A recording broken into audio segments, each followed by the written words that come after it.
You're watching special coverage of Nigeria's 2023 presidential election here on Arise News. I'm Charles Aniagolden. I am Adesoa Omoroan. The Independent National Electoral Commission, INEC, has presented the certificates of return to the winner of the 2023 presidential election, Bola Tinubu, and his vice presidential candidate, Kashim Shettima. At the presentation, Tinubu reiterated his commitment to the youths and promised to work to make Nigeria better. This great project called Nigeria beckons to us all. It is bigger and more important than any partition divide. To my supporters, I ask you to continue to have faith in the mission that we have articulated. Though those who didn't support me, I ask that you not allow the disappointment of this moment to keep you from realizing the historic national progress we can make by working together. We must join hands in this common endeavor to push the nation through. In a phrase, I'm asking you to work with me. I may be the president in an election, but I need you more importantly. Nigeria needs you a lot more than just one person. My heart, my door are open to you. I ask you to come in so that we may begin the task of rebuilding our national home together, day by day, brick by brick. Where there is poverty, let us create prosperity and jobs. Where there is hunger, let us feed the people, chasing the hunger from our midst. Where there is no scarcity, let us rediscover the abundance. Where there is brutality, we may replace it with brotherhood.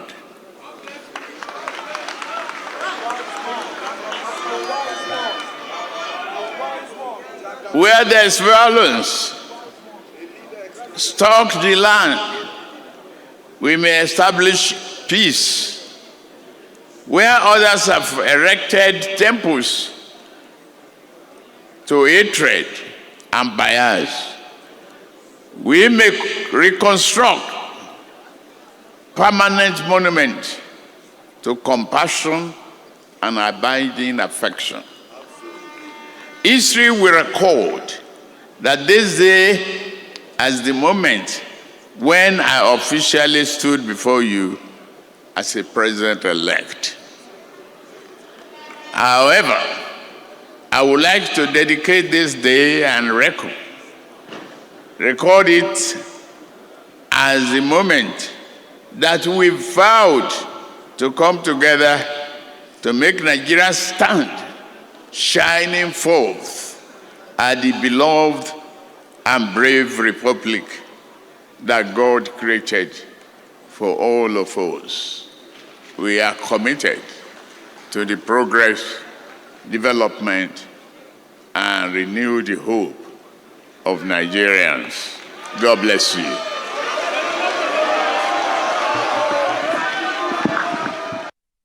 Nigeria's president-elect, Bola Ahmed Tinubu there. Now, for more insight into the 2023 presidential election, let's turn to the latest election analysis from the specialist researchers at Nigeria's leading election assessment think tank, the Center for Democracy and Development, or CDD, here in Abuja. And for this, we're joined by Arms-Free Ajanaku, the communications lead at the Center for Democracy and Development. Thank you very much indeed for coming in. My privilege to be here. Now, we know that you issued your think tank a preliminary report on this election. Then you subsequently issued briefings. Now you've issued your final report. What are the top lines of that report? So the top lines from that report are basically some of the issues we had flagged in the pre-election period, where we talked about the 5 I's that will shape the way the process will play out. And the very first one of the 5 I is the I of identity.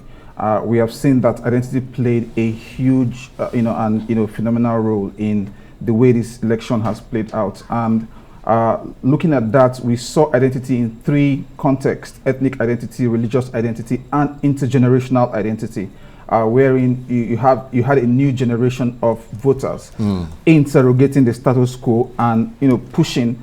And we also are seeing from the outcomes that these issues played out. Then we talked about the I of the institution, talking about INEC.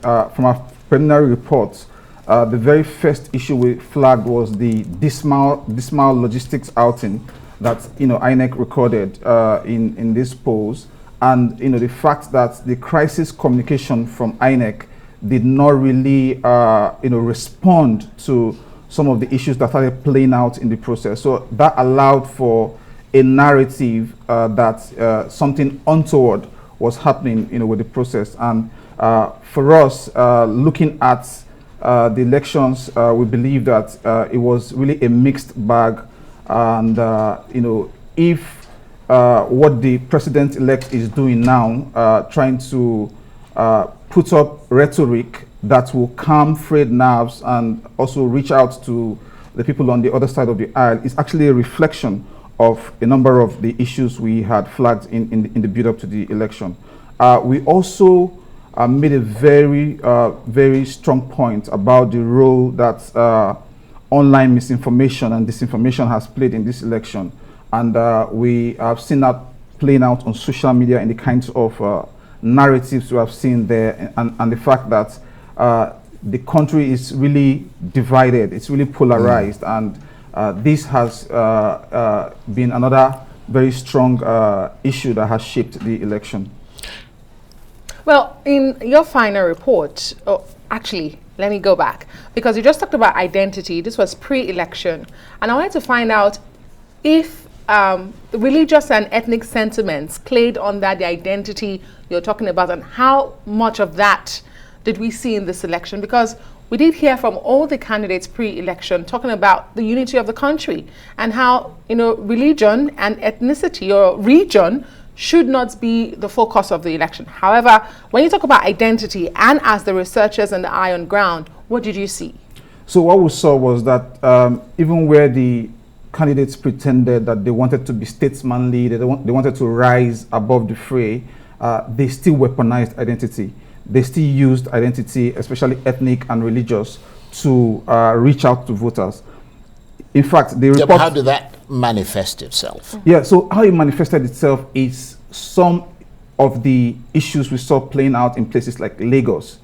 We saw also playing out in places like Anambra, where you had voters being harassed to vote for particular candidates on the basis of, okay, this candidate is from this part of the country, and we have to win here to legitimize our identity. This place belongs to us, and so we need to win here. And so if you saw one of the videos from the Lagos polling unit where someone was saying, you can't come here and vote for a particular candidate. If you want to vote for that candidate, relocate from Lagos and go to the place where that candidate came from. So we believe that this was a big issue, and that was why in the build-up to the election, we called on the candidates to think more pan-Nigeria, to think in terms of the country and the future of the country, rather than sectional divides and primordial sentiments. And I mean, after all said and done, what would you say has emerged as the salutary lesson about this election process? I mean, there was a lot of talk about the beavers, the IREV electronic system, and all the rest of it, because that really is at the heart of the perception that INEC has failed Nigerians. Yes, so that perception is really, it has a lot of legitimacy in it, and the people who are really not in sync with the outcome that has we have seen in this election, they really have a legitimate grievance. But you know, at the Center for Democracy and Development, we work on the basis of data. We look at what the data tells us. And if we look at the data, we ask ourselves, the issues, the areas where you had irregularities, were they widespread enough to make the outcome not to be credible? You are talking about over 176,000 polling units. And so we want not just to base our judgments on anecdotes, we want to also see what the data says. And from what the data says, we believe that the people who were affected, by voter suppression, we should look into how to redress the issues they have faced. The people who are faced by voter intimidation, you know, we need to look at their legitimate claims, which is why in the recommendation of this report, one of the major recommendations is for INEC to sit down with all civil society organizations which have, you know, put out 1 or 2 reports out there and do an audit of the process, because the election is not just an event, it's a cycle.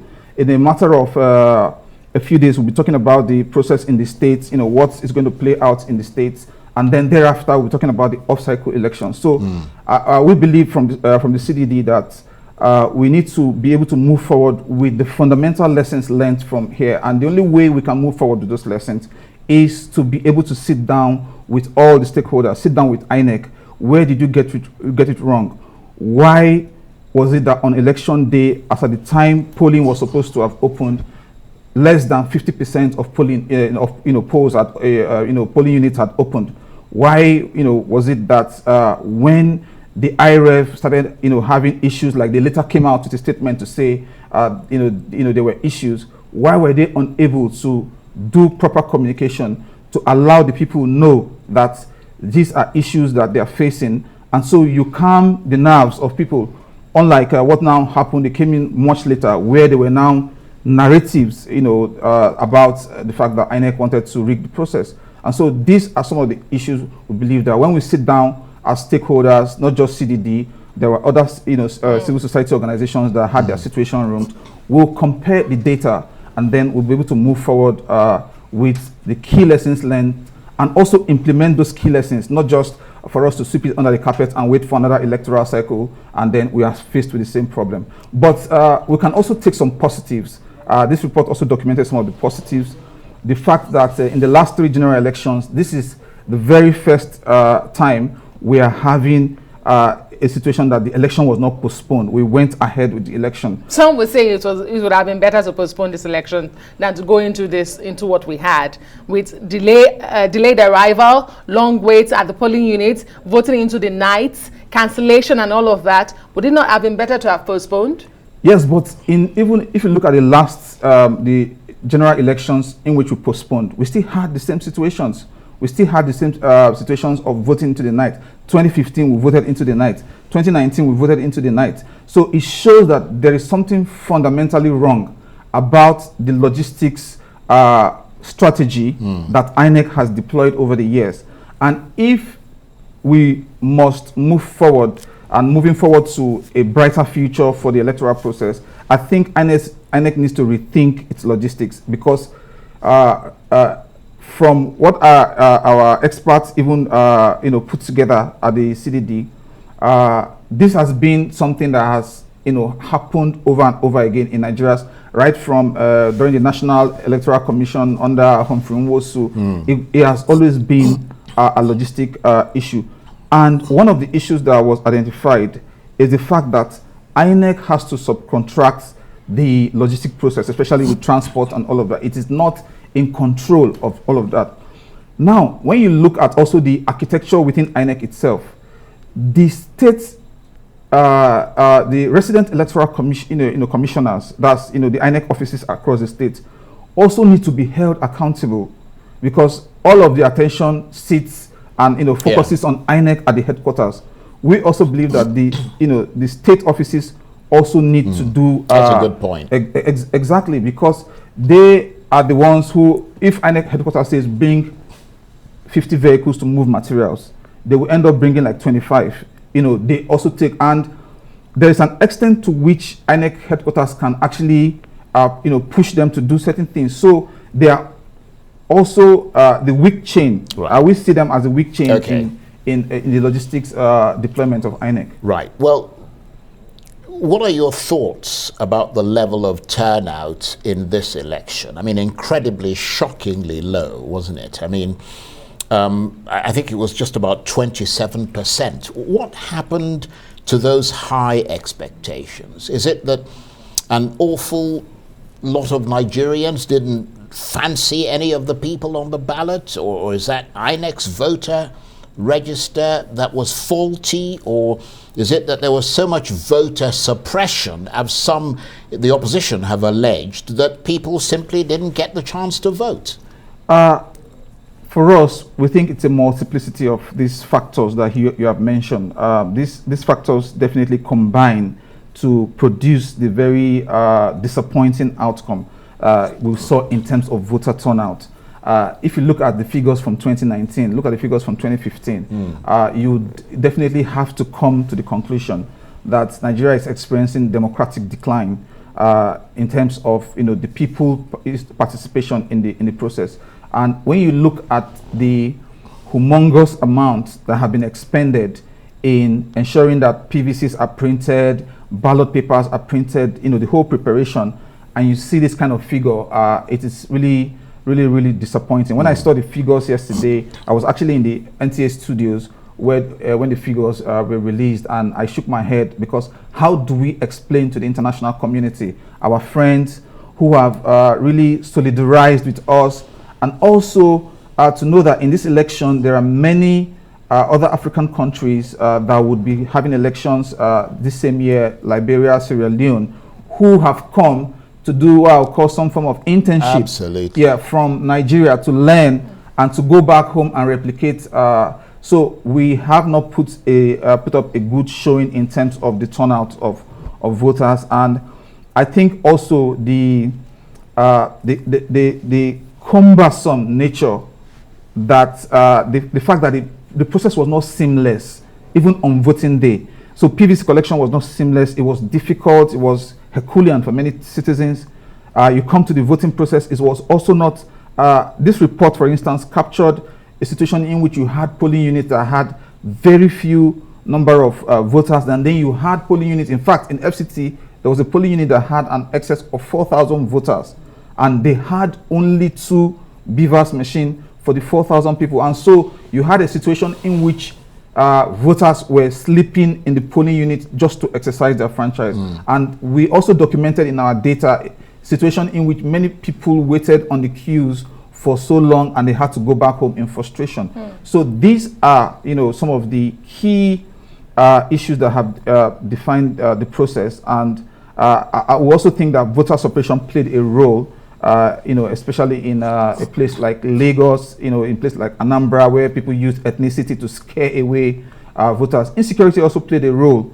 We saw in Bayelsa, the voting had to be pushed forward to the following day in 141 polling units. So when you combine all of these, you see that the electoral process needs to also go through an overhaul, and INEC cannot come out without some flags in this process, but we are also very careful not to dampen confidence in the process, because if we go on just talking about the negatives and we don't highlight some of the things that have also worked, then you will be communicating to citizens and further enhancing the democratic decline that we have seen in this process. Indeed, and there was enough responsibility to go around. Let's talk about the responsibility for the security as well, because in your final report, you said 4 things or 4 issues shaped this election. One was the operational challenges on election day. Another was the use of technology, violence and voter suppression, and as well as voter behavior, influence of money, and online falsehood. I'm interested in influence of money, but we'll get to that. So let's talk about violence and voter suppression. The Nigeria police deployed over 300,000 personnel. With sister agencies, that number came to over 400,000. What did CDD on ground? Did those numbers match what was on ground? And how do we go from, physically policing our elections to get rid of this violence we talk about every election cycle? Yes. Is it even possible? Yeah. Yeah. So, yeah, the deployment was the information around what the police was deploying and all these other security agencies. It was out there for everybody to see. But even beyond the data, just going online, seeing the videos online of places where ballot boxes were snatched, gunmen invading some of those polling units, shooting and all of that, scaring away voters. Voters, had to scamper for safety. If you look at all of that, you then ask the question, why was the security response reactive rather than proactive? Yes, we know that there is a certain distance, between the polling unit and where the security cordon, around those areas can be. But I think in those instances we saw, the security failed those voters. In fact, where you had that particular polling unit in Lagos, where a thug came to the polling unit and was threatening a voter, and he was not immediately picked up and brought to justice. You saw that those kinds of behavior also sent a message out there to the other thugs that they could just overrun the process. And we saw whole communities where voting was supposed to take place. The thugs came there, overran the place. Then it took hours before security could respond. So when we look at those instances, even though we don't want to say, okay, we want to extrapolate from that to say that is what the entire terrain was like, it is worrisome, and it's not a good. The optics are really not good for Nigeria, especially given the investment and given the confidence and the goodwill that the international community has put in this election. Right. Let me ask you this. It may not necessarily be directly within your province, but then you guys are an election assessment think tank. So you've got a lot of experience in these matters, and you may be able to advise us on that.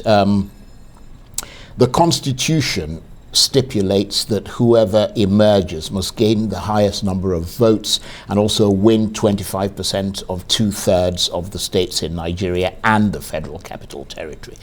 So is the FCT essentially counted as a state, and Mr. Tinubu was able to reach the threshold in 27 states? Yes, so we know that this was going to be a very major talking point, given the very competitive nature of this race. And we saw the way the race played out, indeed very keen competition, which is why we put out a kind of advisory, which we also did jingles around, titled "How Winners Emerge." And in that, in that document, which we also circulated, we did jingles around it. I'm sure Arise also, ran some of those jingles.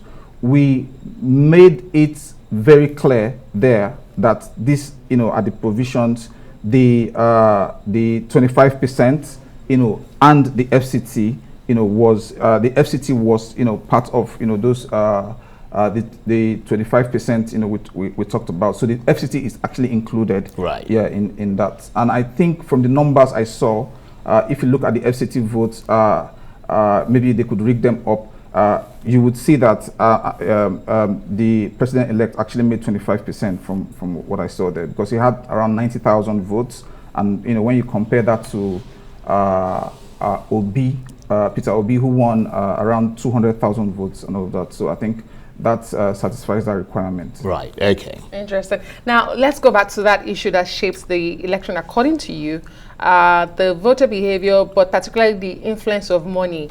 How widespread was that in this election? Because that was a major issue for the President Muhammadu Buhari administration.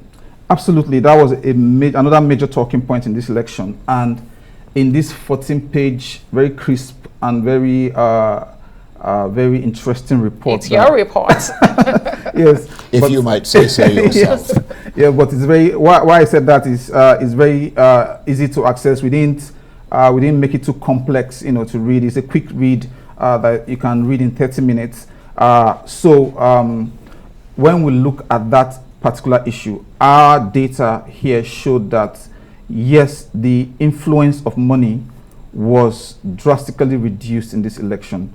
But did it also mean that vote buying became a thing of the past in this election? The answer is a resounding no, because the politicians still found ways to circumvent the fact that the place was not awash with cash. They found ways to circumvent that, and how they did that was they designed other very smart ways to bypass that. They used codes, which they shared, with voters, on election day, to where the voter votes, and then they use a code to make transfers. There were issues like that. Then we also saw attempts to move monies around.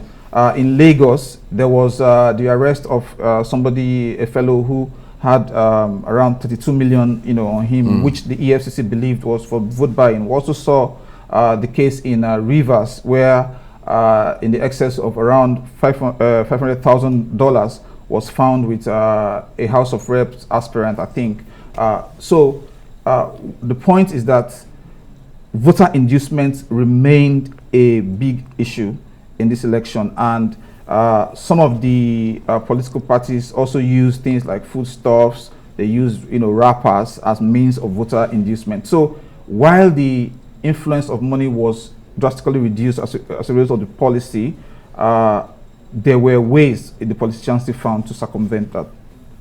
Do you think there are enough grounds for people who oppose this result to take it further, go to court and seek redress? I mean, I know you'd say that's part of the process, but from your own assessment, is there enough evidence, enough grounds for them to take it there and perhaps stand a chance? Yes, so our response to that is that in the specific areas where those infractions happen, there has to be accountability.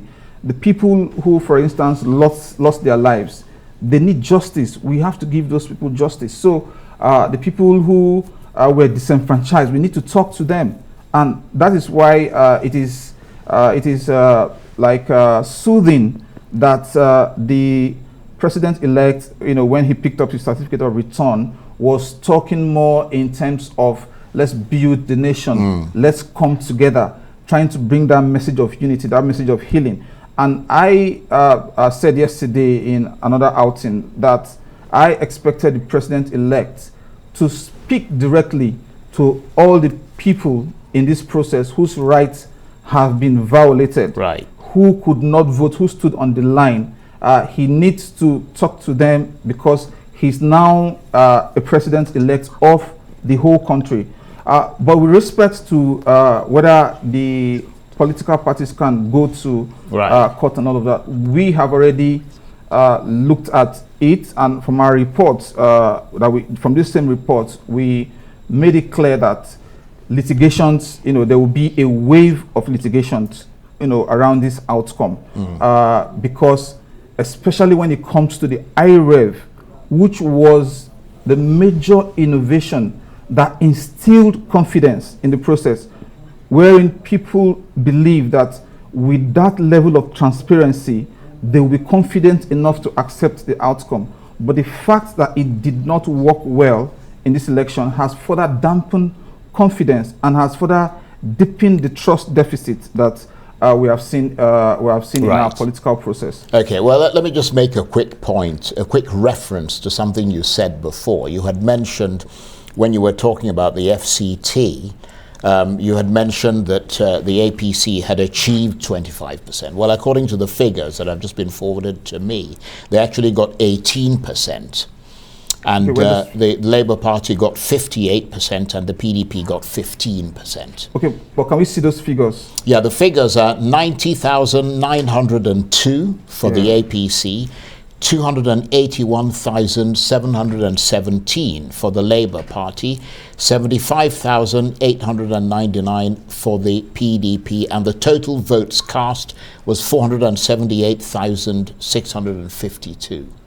All right. So according to this, I mean, I haven't done the maths Yes, so we myself, have to do but this our maths. people have done the maths, and they Yes. forwarded this to me. Yes. And it suggests that the APC got 18%. So if there is an issue with Yes. that, the legal status of that FCT thing, then it could be a problem. yes, Yeah. I agree. I mean, we have a lawyer coming in who's going to Yes. assess all of that, Yes, so you don't have to sort of yes, definitely lose the you rest know, of your hair. over it. yes, but yeah, I think we need to do the math, because from even just looking at What's the on the figures, screen? yes, 281. Well, He definitely passed the threshold with 281,000.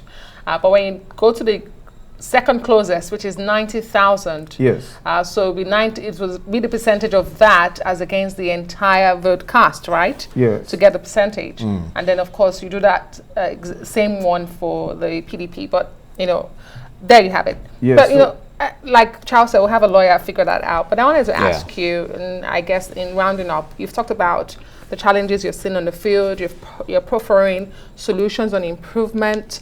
But if you were to sum it up, how would you describe this election? We're talking about less than 30% voter turnout. We're talking about 8 million people, 8-point-something million people voting the Nigerian president-elect. That's a number I haven't seen in recent history. Even President Muhammadu Buhari had about 15 million, Absolutely. 14 million. We have 8-point-something million voting Nigeria's president. So A that's country of less over than 200 million. 10% Yes. of the registered I'm telling you, voters. and then with all of these challenges and of course the the positives you've said, if you were to sum it up, how would you describe these elections? So I will describe it as way below the expectations, you know, that were built, and INEC built a lot of expectations, and that was why in the build-up we actually admonished INEC on the promise and over-deliver, because if you over-promise, you told us everything was fine, the IREV would work, and all of those things, and people believed you, and then we are seeing these kinds of outcomes from the process.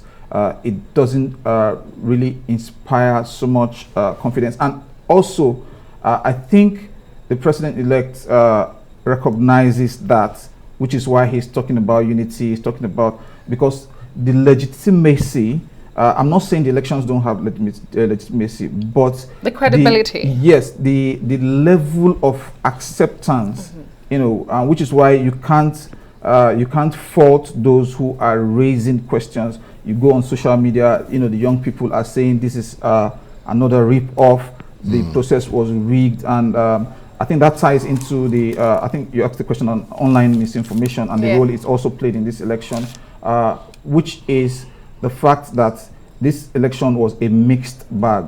But we do not want to throw away the baby with the bathwater, Right. because it happened in over 176,000 polling units. And, Okay.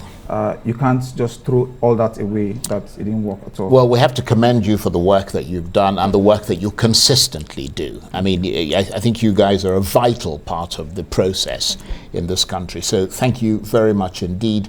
Arms Free Ajanaku is the communications lead at the election assessment think tank, the Center for Development and for Democracy and Development. Thank you very much indeed. Thank you.